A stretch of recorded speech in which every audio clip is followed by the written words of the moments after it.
Welcome back to the channel. Jack of the Crichton Chronicles here, back with another What's in the Box episode, and today we're going to take a look at the Grimm Masquerade from Druid City Games, and I guess Skybound Games. I'm not too familiar with Skybound. Druid City, I think, though. But anyway, so this is a fairly light hidden roll deduction game, and I'll take a quick look. It's been a little while since I played it, but got the rule book here. Let's flip this so we get the art there, I guess, huh?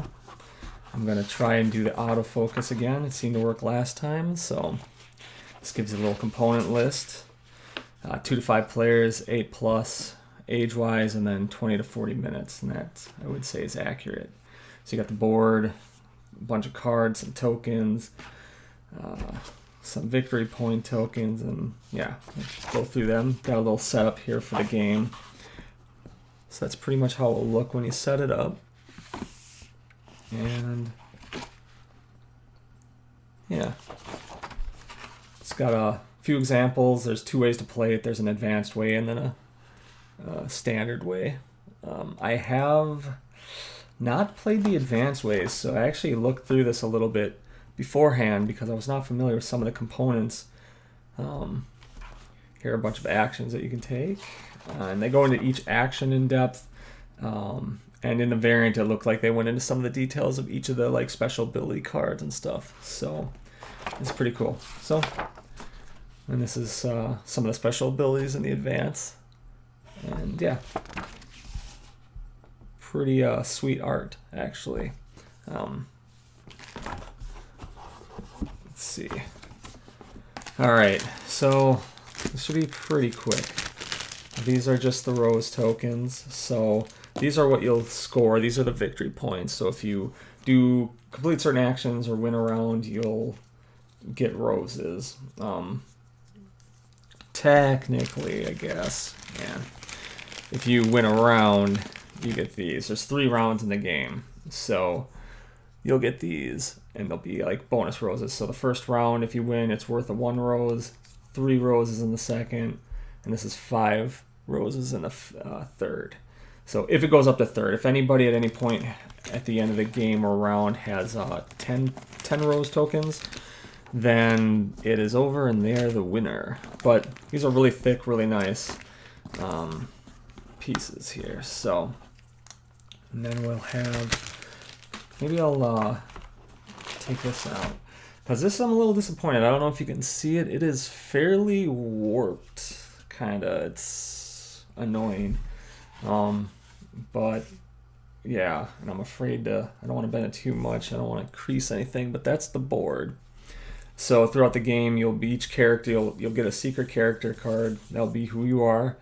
You'll have a boon and a bane. So you want to, in the game, collect, these are artifacts, so you want to collect 3 of your artifact, or if you get 2 of your banes, you're unveiled and you're kind of out of winning. You still get to play, but you won't get to win the round. So yeah, so this is kind of the board to help kind of deduct stuff. So let's see, I'll show the artifacts here. I think it said there was like 6 of each artifact. So I'll go through just a handful here. Hopefully it'll go through. So you got glass slipper, clock, spindle, crown, and yeah, they'll pretty much, I should have turned off that other light, but I think we're okay.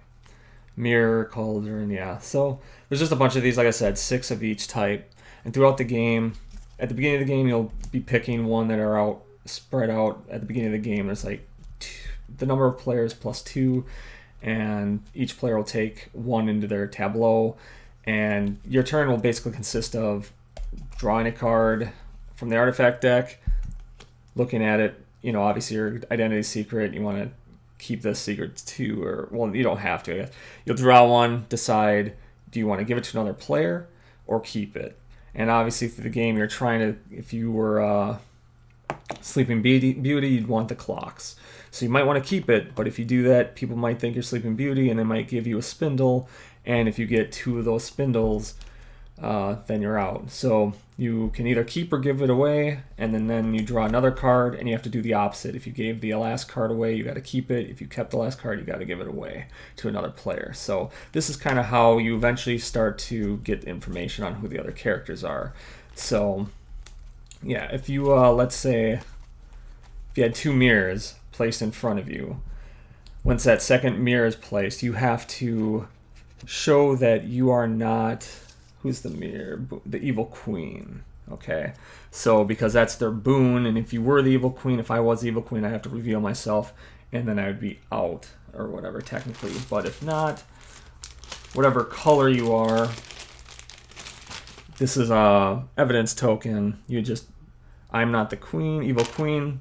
So you'd put that there to remind people that you're not the evil queen. So when they're giving out cards and accusing, because you can also accuse people of who they might be. It's kind of like love letter in a way, in some ways too. So, but yeah, so this is where eventually this will be filled up with different stuff, different evidence markers. You kind of it just helps people keep track. And if you happen to unveil someone, there are these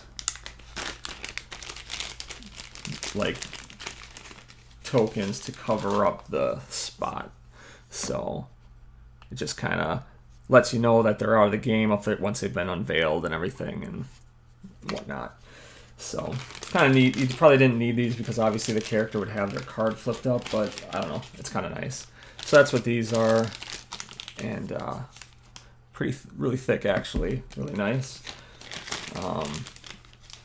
This is the point the finger action, because there's going to be, you'll have action cards. I'll go through them, but in each round you'll have 2 actions cards, and then this is the third permanent action throughout the game, which basically you can just try to guess somebody. If you guess right, you'll get 2 rose tokens, 1 for guessing right, 2 for unveiling, the second for unveiling. If you are wrong, the individual you accused gets a rose token. So yeah, and so that's that. These are the characters. Obviously you can see them all on the board, but these are the cards that you'll get. It's kind of interesting. I got this from my buddy, and he has all the other cards sleeved except these, and I feel like these are the most important to sleeve. But yeah, Rumpelstiltskin, Big Bad Wolf, Hansel, Red Riding Hood, Beast, Cinderella, Evil Queen, Sleeping Beauty. So yeah, got quite a bit of characters, and I'll show you what you want to collect on the top. So these are your boons, and then your banes down below. Once you get 2 of whatever that is, then you'll have to reveal yourself or you're out and whatnot. And also you win by collecting 3 of the boons. So, but yeah, so these aren't so bad. But yeah, these are definitely, it was odd that they were not sleeved, because these are definitely what you would want sleeved. Give me 1 sec. I'm going to turn off this little here. And then, yeah, so that's that. These are all the different colored tokens, and these are really thick wood pieces, so these are really nice. I guess I should go through the components because that's the point of this. But yep, so those are really nice. Again, I think out of everything, the cardstock is really nice, and everything that's just and the tokens and everything. But this board was just warped, and that kind of sucks. But I think these are just more artifact cards, so we don't really need to go through them. And let's see here. Here are the actions. I'll show you these cards. Well, let's get you in there, or I will forget. So these are some of the different actions that you can do that will be out. So this will be below the board, this board, and you'll have like a card here and a card here. So to take an action after you do your 2 draws, basically, you can discard from your tableau 2 artifacts of the same type. So, and that will allow you to take any of these 3 actions. And that's basically all I do. So again, it's really simple. This one lets you look at 1 unused character card, then draw 1 artifact card and keep it or give it away. So you won't ever have a hand of cards. You'll just have your tableau. Well, take that back, because when you're out of the game, if someone amass you, you'll have you'll take your artifacts into your hand, then you'll draw a card, and then you'll give one away from your hand. So you can still play and you can still unmask people and gain rose tokens and victory points. So it's kind of cool. You're like eliminated, but not completely, which is nice. So, and like this will like obviously give you a little bit more info because you can look at the other character cards that aren't being used, so you know who people aren't, you know. So you'll have to kind of mentally remember that. But yeah, and there's like 6 of these. The 7th one, this I had to actually read about because we didn't play this, nothing in advance. This deals with wagers. So wager cards are in here. And so it's kind of interesting because with the wager variant, I guess you can, when you're eliminated or whatever, or unmasked, I should say, you then can take a, oh, this is more than just that. So there's a wager card for each character. And when you're eliminated, or secrets here, if it's in the action pool that you can take for that round, you can take a wager card. So when you get these, again, when you're unmasked, you can take one, or you can wait until later round, but if the game ends before you get one, then you're out of luck anyway. But let's say I took the Big Bad Wolf, and this is just kind of hedging your bets. You think the Big Bad Wolf character is out there and is going to win, and if they do win, you also get as many points as their round token is, whether it's the 1, 3, or 5, depending on the round. So that seemed kind of interesting, and kind of, yeah, it would be kind of fun to play. We didn't play it because we just kind of played standard.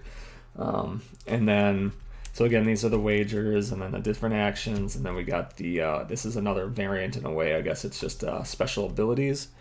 And so the way these work is whoever the players with the lowest rose count, so, because you can be tied at 0 or 1 or whatever, but whoever the lowest player or players, they get to take the special ability of the character they just were previously, you know.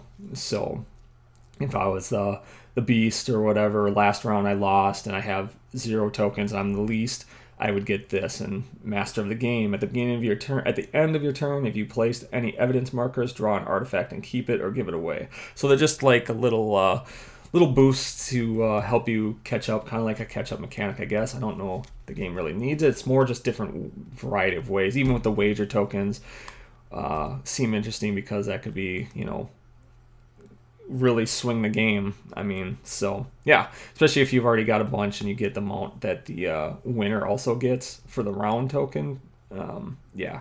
So, I don't know, they're interesting. I wanted to play them, so hopefully we'll get to do that soon. And then finally, we got, this is supposed to be fast because it's not there, but I like explaining it. Here we have just the player aids, kind of tell you what you can do, draw an artifact, yeah, once you're unmasked, you draw an artifact in your hand, then give one away. So draw one artifact, so artifacts here kind of tells you how they work, and winning the round, gaining roses, and then the advance with the rage. Yeah, correct wager gains roses equal to the value of the rose trophy. So yeah, just another way to play and make it a little more in depth. And I guess there's looks like there's a 2-player variant. Never done that, but I'm kind of curious. Girlfriend and I should try that. And then there's the treasures, I think, and basically everybody just gets a treasure. And what these can be used for is like any artifact, which is more for if, where'd I put them? You know, if you had these out, it'll count as any artifact. So I could chuck this and it would count as like 2 clocks and I could take an action. So yeah. And that's pretty much kind of how you play and what's in the box. Everything, again, is really good quality, minus this board. Unfortunately, I feel like this board is, I don't know, it's just all warped and it's annoying, but you know, I mean, it could be worse, but yeah. And otherwise, I would suggest if you do play, obviously you might want to sleeve these because you got to shuffle these to hand them out, and you don't want any marked cards. So I'll have to find the sleeve. It seems like an otter type sleeve size, but yeah. So beyond this board, everything is like really good quality, and yeah, so that's a bummer, but like I said, could be worse. So I'll just wrap this up. And yeah, so that's the Grimm Masquerade, Druid City Games and Skybound Games. It's a really light, kind of more of a gateway game, really simple. Some of the things you can add to it might make it a little more complicated, but not that much. So, but yeah, appreciate you stopping by and checking out the video. Until next time, take care.